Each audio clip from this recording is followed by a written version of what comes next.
Ladies and gentlemen, let's bring this up to full face. Well, welcome.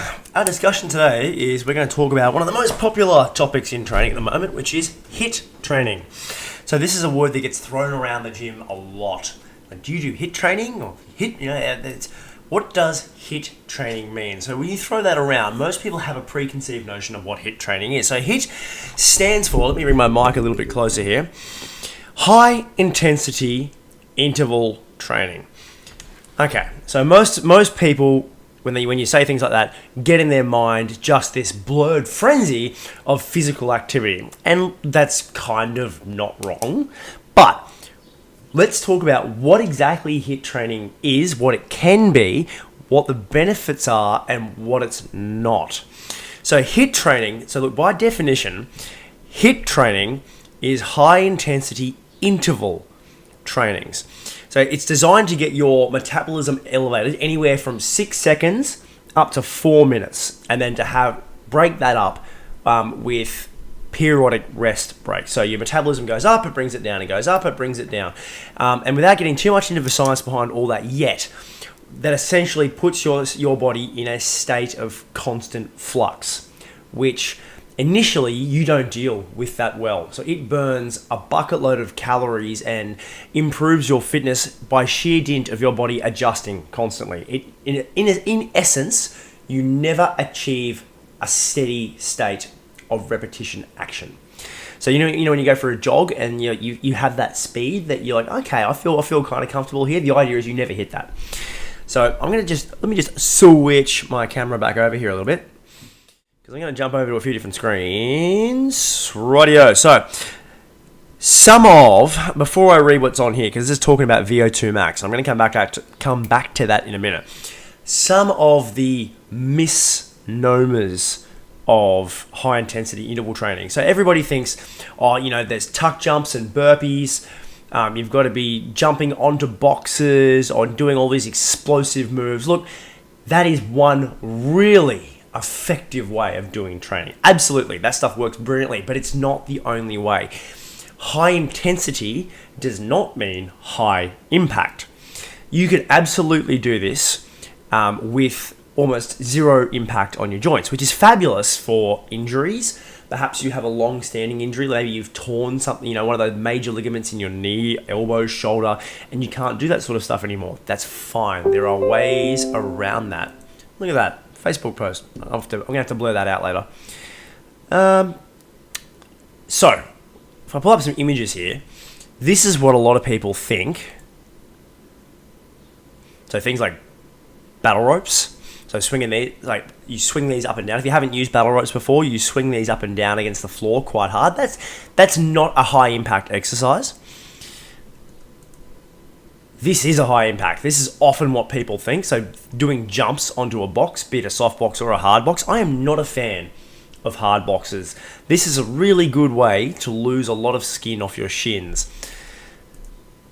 Then they are exercises that you might do in a situation like CrossFit or your own. And then there are classes developed by organizations around the concept of HIIT training. So Les Mills, for example, has a series called Grit, which has 3 different elements. One of them focuses on explosive jumping work in this picture. So that's called plyometrics. There's another one that is focused purely upon cardio. So lots of things like high knee runs and burpees and tuck jumps, which is called Les Mills Grit Cardio. And then the final one is Grit Strength, which is less impact. It still does have a bit, but with options to remove it, but it utilizes weights.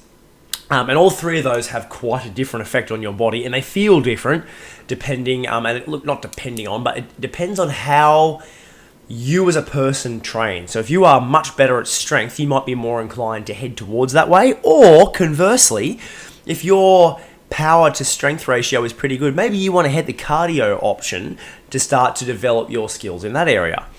However, you can then also do things, let's just pull up another little web page here, things like assault bikes. So if you don't know what that is, I've just typed in the word assault. That is not what I meant to do. Assault bike.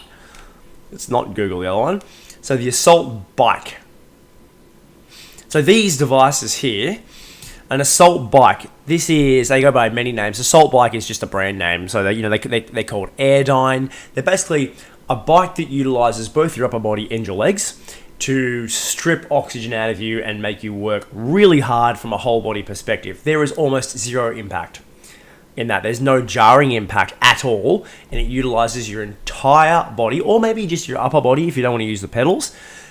And you can do the exactly same thing. You can give yourself a 6-second sprint burst. You can give yourself a 4-minute extended endurance type workout, and then you give yourself periodic rests. So high intensity, not high impact. So based on all of that, what does HIIT training do? Now, there's lots of articles, lots of buzzwords, things like EPOC, like excess post-oxygen consumption. And I've got a few articles here that I'm going to put links down to, because what you shouldn't read is things on, say, Reader's Digest or like the Channel 9 News. And I'm not dissing either of those platforms, but they will give you a very high level viewpoint on what it is. I would look for a scholarly article, so somewhere that someone has done research and it's been posted on a platform that reflects that. So what does HIIT training do for you as opposed to other things like steady state training or extended cardiovascular type training? So the big one that it's going to do for you is your cardiovascular system. And this is where the VO2 Max comes in. So if you are not familiar with the term or phrase VO2 Max. So VO2 Max, I'm going to read the definition straight off here, which is the maximum, I don't agree with the term optimum, the maximum rate at which the heart, lungs, and muscles can effectively use oxygen during exercise, which is used as a way of measuring someone's individual aerobic capacity. Now, I would almost agree with that word for word. I don't agree with the word optimum. I would say it's the maximum. Optimum's a little bit different. I would say it is the maximum amount of oxygen that your body can absorb per breath during exercise. So you might be able to have a massive lung full of air, but you're only going to be able to absorb and use so much of that. So there'll be a percentage behind that you can use in your exercise. HIIT training is very, very good at improving the percentage of oxygen per breath that you can actually effectively utilize. So it's kind of like saying you've got a tank full of fuel, and if you've got the E10 fuel, your engine doesn't run very effectively. But if you've then got a if you've then got a 98 octane fuel, your engine is able to more effectively utilize the same volume of fuel. Don't know if that explanation helped much, but maybe. So what HIIT training, and one of the articles I'm going to reference here is this one, which is written by a gentleman. If we go down here, so this was published by the American. Well, it's got other some of its references are posted down here, but the biography was by Len Kravitz, PhD. He's the program coordinator of exercise science at the University of New Mexico. Essentially, I'm going to summarize what he's got in here in short form, because not all of it's relevant. Within a 4-month period, you can improve your VO2 max by 40%. That is an insanely big number. 40%. So if you can imagine the lung full of air that you've just taken, you take the same lung full of air, you can then utilize almost half as much again oxygen. Imagine the benefit that gives your muscles having 1.5 times as much utilizable oxygen to play with. You don't need to breathe as much. You don't get puffed as quickly. You are able to go harder for longer, significantly longer and significantly harder, to make it quite simple. That is a staggeringly big number in 4 months. 4 months, 16 weeks, that's not that long. 16 weeks of training. You might go and train, say, maybe 3, maybe 4 times a week. 16 weeks goes really fast. Some of the other minor ones that go with it, and if we have a look at some of the other articles here, I'm going to come back to this one in 2 secs. Another one is, so when you exercise at a high rate, you get an adrenaline surge. Often you might hear that referred to as getting your second and third wins. Often it's because your body kicks in with adrenaline. Now, high intensity interval training promotes that adrenaline surge. Adrenaline drives a process called, and I'm going to mispronounce this, lipolysis. I believe that's the correct. I can't speak. The correct pronunciation. I'm trying to blend those two words together. That process is the fat breakdown process. So by having an increased adrenaline intake or activation, you promote fat burning. So this goes a little bit hand in hand, obviously, with what your dietary intake is like, how much food you eat, what food you eat. It's a lot harder to measure than something like your VO2 Max. So there's a little bit of grey area here, but it is definitely shown to have a positive effect on how much fat you will burn in an exercise. Another one too, and this one is more about diabetics. So it's been proven to show that your glucose metabolism processing increases, your sensitivity to insulin, particularly for type 2 diabetics, is increased. And this article here from Science Daily, who I will put a link for in the description, goes into a little bit more detail about that and the study group that they use to have a look at this. So that's for most of us not a problem, but for those who have a diabetic issue that they need to take into account, obviously this needs to be taken in consultation with medical advice. But there are a lot of good reasons that HIIT can be of benefit to you. So those are all physical benefits. Let's talk a little bit behind the mental side of things.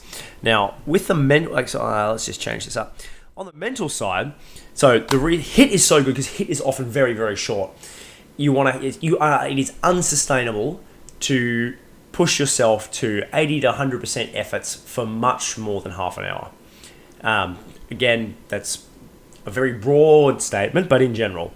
So you need, short repetitive actions for about 30 minutes is the optimal, which means your workout time is incredibly short. That's good news, right? Because it means you're in and out, your workout is done. Mentally, most people are prepared to lay themselves on the line and to bury themselves knowing they've only got half an hour of workout to do. It's amazing how much further that will help you work in your workout. As opposed to I've got an hour, it's less intense, but I need to continually work out for an hour. Mentally, that helps a lot. The other benefit is if in the society that we live in, who has that kind of spare time? I do, but I'm usually in the minority. That happens to be because it's my job and I'm at the gym all the time. But in a world where you've got your 9 to 5, in fact most people work more than 9 to 5 nowadays. It's quite often much earlier to much later than that, and you've got the family, you've got kids, you've got to juggle all the different appointments and life, and you're tired.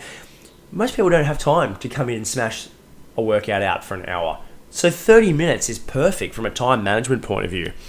So to sum all that up, and I'm keeping this really brief because I don't want this video to go forever, is we want to just have a quick look at HIIT training is high intensity interval training. It is short bursts of effort followed by short recovery periods.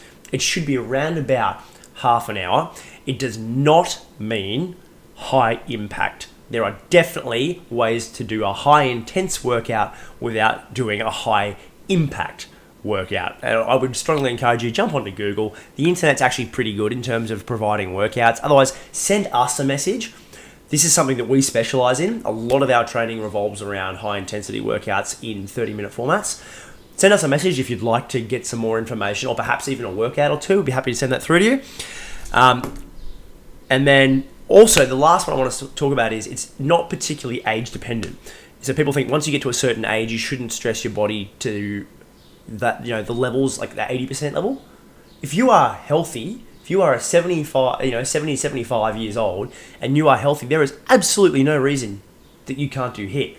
In fact, I'm a Les Mills sprint instructor. That is a high intensity class that is done on an exercise bike. It's not a spin class per se, but we often have people in their 60s and we've got a couple in their 70s who come in and they go just as hard as everybody else. It is a zero impact class on your joints and it is fabulous for your fitness. So age, again, not a barrier, and it does wonderful things for your cardiovascular oxygen. It has minor benefits for things like increasing your fat loss in conjunction with a heavy diet. And there are studies showing that it does wonderful things in terms of diabetics as well. So, HIIT Training 101. We're going to continue this series with short videos on different bits and pieces of training. So I hope that has cleared things up for you just a little bit.